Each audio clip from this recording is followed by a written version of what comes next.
com vocês? Bem-vindos ao canal da Jéssica, esse é o Aceleradas. Nós vamos falar um pouco sobre esse início do GP de Barcelona, que começou ontem com o treino livre 1 e o treino livre 2, né, o TL1 e o TL2, e algumas novidades dessa semana, além de dar uma passadinha pela Fórmula 3, que temos o representante Rafael Câmara, ele que conquistou sua quarta pole position em 5 rounds, o que quer dizer que ele bateu os recordes de pole positions na Fórmula 3. Rafael Câmara, parabéns, brasileiro também, que logo deve chegar à Fórmula 2 e quem sabe à Fórmula 1. A partir desse GP de Barcelona, foi mudada uma diretriz da FIA que fala sobre as asas dianteiras, o chamado TD018. Essa nova diretriz diz que aos 100 kg da asa não pode haver flexibilidade maior do que 10 milímetros, o que era permitido até 15 milímetros anteriormente. E outros componentes do carro também não podem ter flexibilidade maior do que 3 milímetros. Então, na prática, parece que não vai mudar tanta coisa. Será? Durante os treinos, vimos algumas diferenças já aparecendo. Por exemplo, no treino livre 2, da primeira colocação até a 14ª colocação, todos os carros estavam dentro do mesmo segundo de tempo, nos 30 primeiros minutos, pelo menos. O que quer dizer que essas modificações têm aproximado ainda mais os tempos dos carros, o que faz com que seja mais competitiva as provas e possa tornar as equipes menores mais próximas das Big Four, né, da Mercedes, Ferrari, Red Bull e McLaren. Todos os carros, então, são obrigatórios terem essas modificações para classificação e corrida. Então, durante os treinos, alguns carros já apresentaram essas modificações e alguns ainda não. Um exemplo é o carro da Kik Sauber, do Bortoleto. Nico Hülkenberg já foi para a pista com todas as modificações, tanto da diretriz quanto do assoalho também, que foi a maior modificação do carro da Sauber até agora e vai ser a última desse ano, porque agora eles começam a focar 100% no carro do ano que vem da Audi, mas o carro do Gabriel Bortoleto ainda não veio para a pista com essas modificações. Então, quando você olha os tempos finais, você consegue verificar que o Bortoleto ficou muito para trás do Nico Hülkenberg. Nico Hülkenberg já está com as modificações. Amanhã, para o treino TL3, né, o treino livre 3 e classificação, já deve haver essas modificações todas no carro do Bortoleto, que desfavorece ele um pouco, afinal de contas ele vai ter somente um treino para verificar essas mudanças, fazer alguns ajustes e ir direto para a classificação, coisa que com o Nico Hülkenberg não vai acontecer, porque ele já vai ter tido os 3 treinos livres para se preparar para a classificação e pegar uma posição boa. Uma informação interessante sobre esse circuito de Barcelona é que normalmente, né, Rubinho Barrichello deu uma entrevista dizendo que normalmente quem ganha o GP de Barcelona ganha o campeonato. Então, será que essa é uma pista profética? Essa que era uma pista de pré-temporada. Por muitos anos, ela servia para testes de pré-temporada durante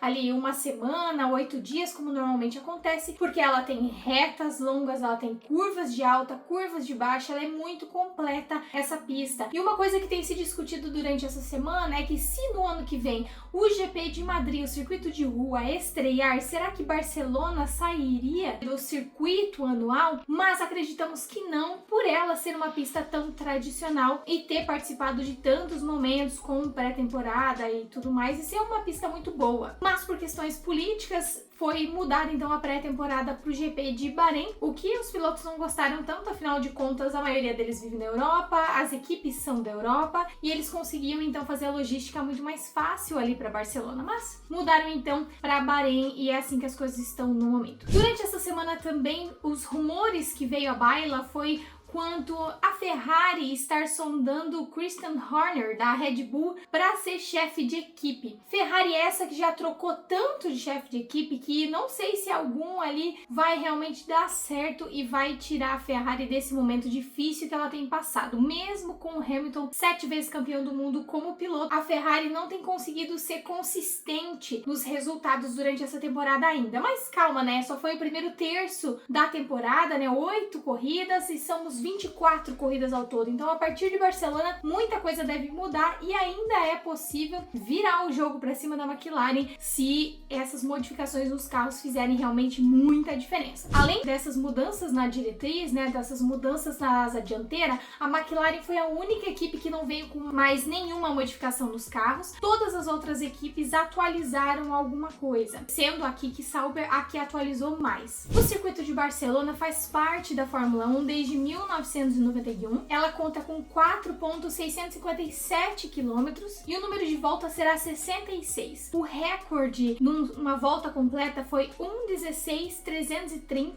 do Max Verstappen em 2023, mas durante os treinos a gente já pôde ver, por exemplo, o resultado do Piastri no treino livre 2 com o tempo de 1,12,760, ou seja, nos treinos eles já estão batendo esse recorde muito facilmente. Os carros tiveram um upgrade muito grande nos últimos 2 anos, então provavelmente vamos ver aí tempos que baixem talvez de 1,12 durante a classificação.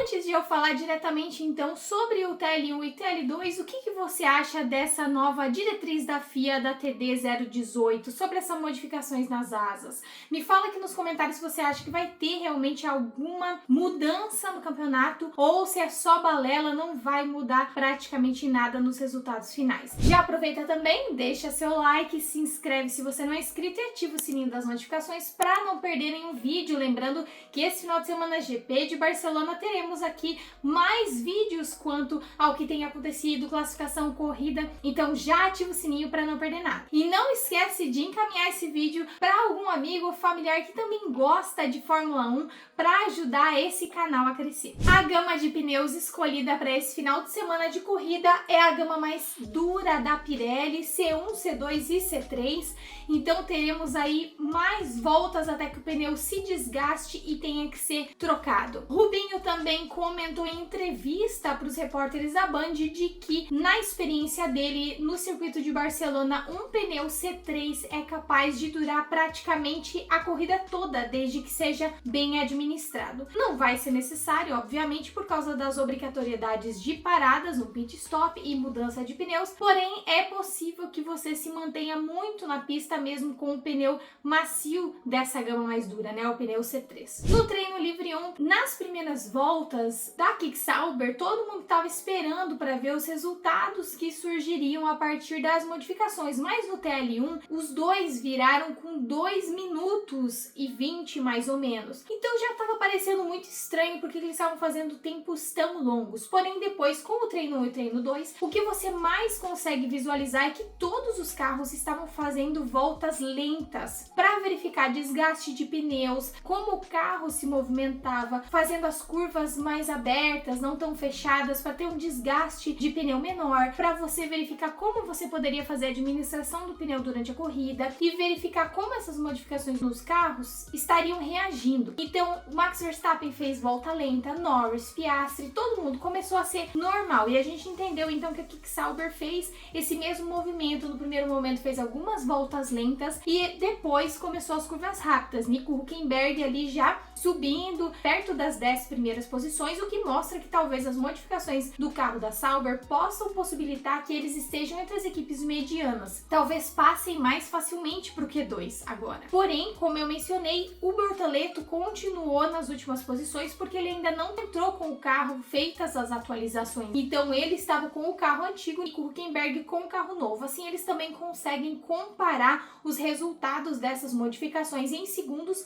entre a própria equipe e entre os dois carros. Resultado do TL1, então, Norris em primeiro, Verstappen e Hamilton. Esses resultados de treinos livres, eles não são tão importantes hoje porque com todas essas modificações nos carros, eles estão literalmente usando para testes. Então eles não estão muito preocupados ali quem fica em primeiro, segundo e terceiro. E como vimos em Mônaco, os treinos livres enganam muito a gente, não é mesmo? Porque estávamos muito esperançosos que o Leclerc pegasse a pole e no final das contas foi Norris que tanto fez a pole como ganhou a corrida em Mônaco. Se você não acompanhou a corrida em Mônaco, eu vou deixar aqui o card do meu último vídeo para que você possa ver o final de semana completo. Eu fiz apenas um vídeo, então você pode ter o resumo do final de semana todo em apenas um vídeo. A maior parte dos testes no TL1 foi com pneus macios, já no TL2 a maioria testou pneus médios, alguns já foram para o pneu C1, pneu duro, então eles estavam estavam ali usando um pouco de cada um realmente para captar esses resultados de tempo. Ocon e Berman já da Haas fazendo os testes a partir do TL2, Berman se perdendo na curva 1. Curva 1 essa que o engenheiro do Bortoleto também pediu para ele frear um pouquinho antes, porque aquela curva é um pouco perigosa. O Bortoleto se perdeu, passou ali um pouco, não chegou aí para a brita, mas perdeu a curva um pouco. Então a primeira curva ela já traz um pouco de tensão, o que vai ser ótimo para nós espectadores, porque já na largada veremos muitas coisas emocionantes, talvez ali já algumas ultrapassagens na primeira volta. Esse que é um circuito de ruas largas, possibilitando muitas ultrapassagens, mas não tem previsão de chuva a princípio, o que deixaria tudo mais emocionante, mas a princípio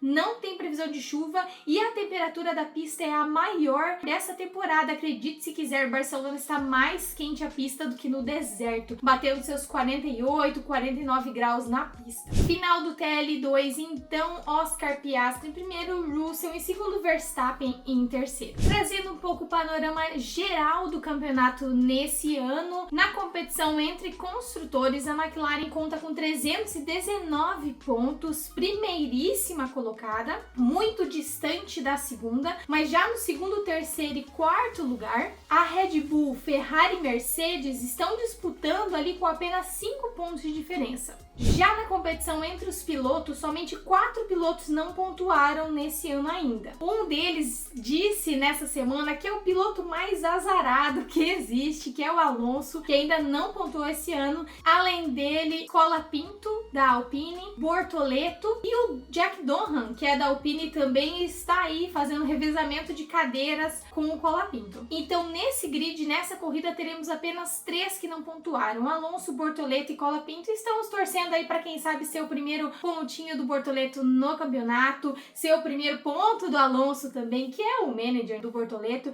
Então estamos aí torcendo para que eles vão muito bem nesse final de semana no GP de Barcelona. Para você que está no Brasil e gostaria de acompanhar o TL3, então ele vai estar passando na Band Esportes e acontece às 7h30 da manhã de sábado. E a classificação vai acontecer às 11 horas de sábado, no horário de Brasília, na Band Esportes também. E se você não conseguir acompanhar, fique tranquilo que aqui no canal da Jéssica eu trago todas as informações sobre o Treino Livre 3 e a classificação para vocês. Então, eu te vejo no próximo vídeo. Não esquece de deixar seu like e se inscrever. Um beijo e até a próxima!